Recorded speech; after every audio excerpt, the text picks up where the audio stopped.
За өнөөдрийн танилцуулгын хоёр чиглэлээр явах. Нэгдүгээр нийслэлийн 2015 оны төсвийн талаар нийт төсвийн талаар илэрүүлсэн ажлаа ярих.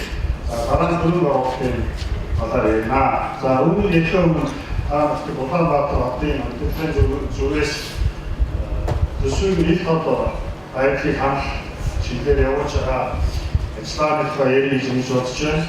За бид 12 оны сүүлд хотын хөтөлбөрт гарчснаас хойш хийж байгаа нийт хот харагдахгүй болж хийж байгаа томоохон ажлын нэг бол хотын хөтөлбөр нийслэлийн иргэдийн оролцоог хамт энэ ажлыг бол идэвхтэй зохион байгуулж байна. Хамгийн дөрөв бид Улаанбаатар хотын бүх төсвийн нийт хот байдал шийдвэрлсэн хаана мөнчөө албан хэлцдэг Улаанбаатар цэгийн сайт дээр Улаанбаатар хотын бүх мэдээлэл нийт хотоор гардаг болсон. Засгийн даргын шийдвэр 72 цагийн дотор энэ сайт дээр хэлэгддэг болсон. Улаанбаатар хотод хийж байгаа бүх бүйл санхүүгийн бүлэглээнүүд энэ сайт дээр гардаг болсон. Энэ сайтуудын дотор нь манай харьяа байгууллагын агентлагуудын бүх өөрсдийнх нь файлд байгаа. Эндгээр ороод бүгдээ мэдээлэл авах юм боломжтой. Энэ бол нэг 3 хоногтой 4 хоногтой бүх сайтуудаа шинжилгээ бүх мэдээлэл хангаад явдаг.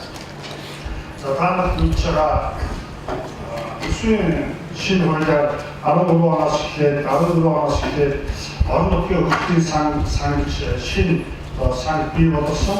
За энэ сангийн гол зорилго бол орон нутгийн хөгжлийг хамгаалах, иргэдийн оролцоог хамгаалах, иргэдийн оролцоог авах, бидний санаачлалыг дэмжиж явуулах ёстой ийм сан байгаа. Энэ сангийн шугамар хөрөнгө оруулалтын сандуудыг авах ажлыг бол 14 оноос зохион байгуулсан. Эхний жил яг үгүй бас яг энэ цагт бид бас иргэдээ уулзаж хотын төсвөөр бас хандлагын авсан байна. Ер нь бол орон нутгийн төсвийн орон нутгийн хөгжлийн сан болоод ер нь орон нутгийн төсвийн саналын иргэдээс асуудлыг бол төсвийн тухай хуулиар бол журамлаар хуульчлаар ингээд зохицуулсан байдаг. За бид 5 сарын 1 дотор бүх дүүргийн 9 дүүргийн 152 орны иргэдээс саналыг авсан байна. За нийтдээ манай Улаанбаатар хотын нийт иргэд харьяа байгууллагууд 9 дүүрэг манай агентлагууд нийлээд 2015 онд 2.8 их найдвар төгрөгийн хөрөнгө оруулалтын ажил хийсэн юм санал явуулсан.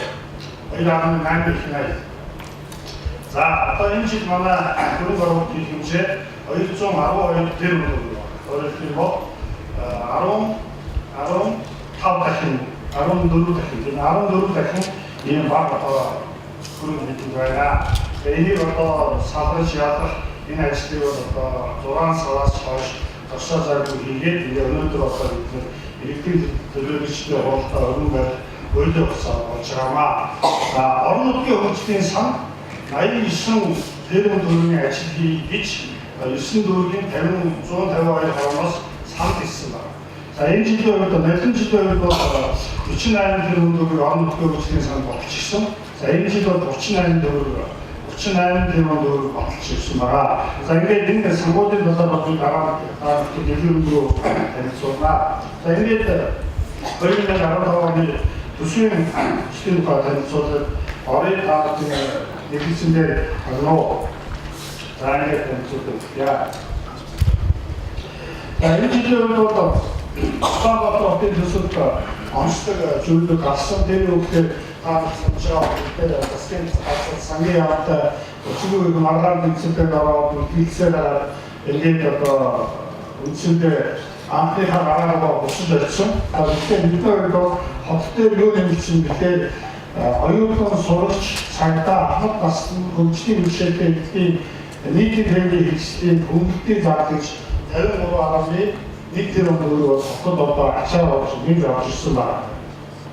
За хотын төсөвтэй орон нутгийн хөгжлийн сангаас 38.6 тэрбум төгрөг нэмж өгч байгаа.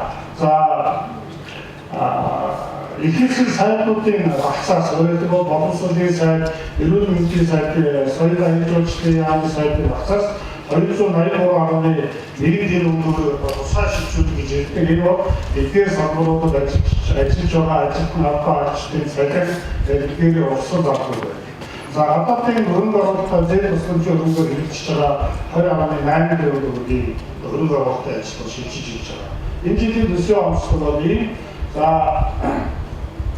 Улаанбаатар хотын төсвийг 15 оны төсвийг буцаадаа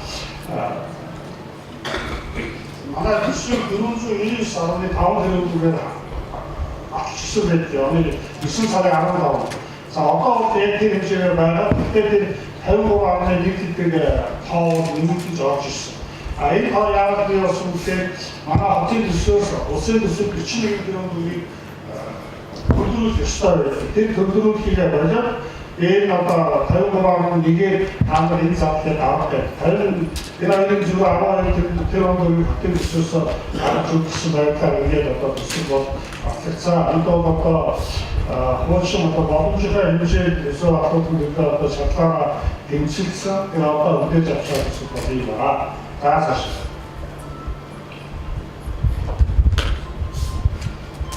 За энэ жилийн төсвийг хэрэгжүүлэхдээ баримтлсан зарчмууд байна. Энэ зарчмуудыг хаана хэрэгжүүлээд авч байгаа. Энэ бол засаг даргын үйл ажиллагааны бүрийг хэрэгжүүлэх зорилтыг хангах зорилготой. За одоо төсвийн орлогын боломжит бүх их үйлсүүдийг дайрлах. Эдийн засгийн хүндрэлтэй үед татварын орлогын хэмжээг одоо өмнөх оны түвшингээс бууруулахгүй байх одоо ийм одоо бодлого байсан. Засгийн газраас экологиас одоо тэмцэж бол одоо урсан задлыг бол тамах ийм одоо бууруулах хэмжиж хийж өгсөн энэ бодлогыг бол мөн баримталж явж байна. За энэ төсвийн орлогын хэмжээг харуулж 13 онд манай хотын төсөв гүйцэтгэхэд 474 тэрбум төгрөг байсан. За 14 онд одоо үдээж байгаа гүйцэтгэхэд 533 тэрбум төгрөг болно. За одоо бидний төлөвлөж байгаа 575.6 тэрбум төгрөг ийм одоо орлого гэдэг одоо төлөвлөж байна.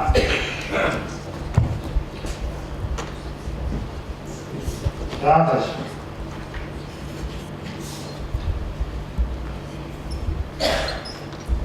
ингээд зөвхөн төсвийг задаагаад аваад ирэх юм бол энэ байлтай гэж.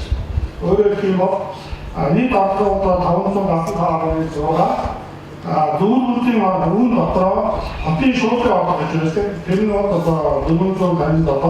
За дүүргүүдийн төлбөрийн орлого 118.6 тэрбум төгрөг. За ингээд нийслэлийн төсөв хотын төлөвлөгөөний төсвийн яг ямар хэм төлөвлөлийн бөөгнөлтийн гэсэн энэ одоо бүтцээр бол нийслэлийн татварын газар 82.4%-ийн бөөгнөлт. Энэ бол нэг 400 гаруй бөөгнөлт. За өнөөдөр харилцааны газар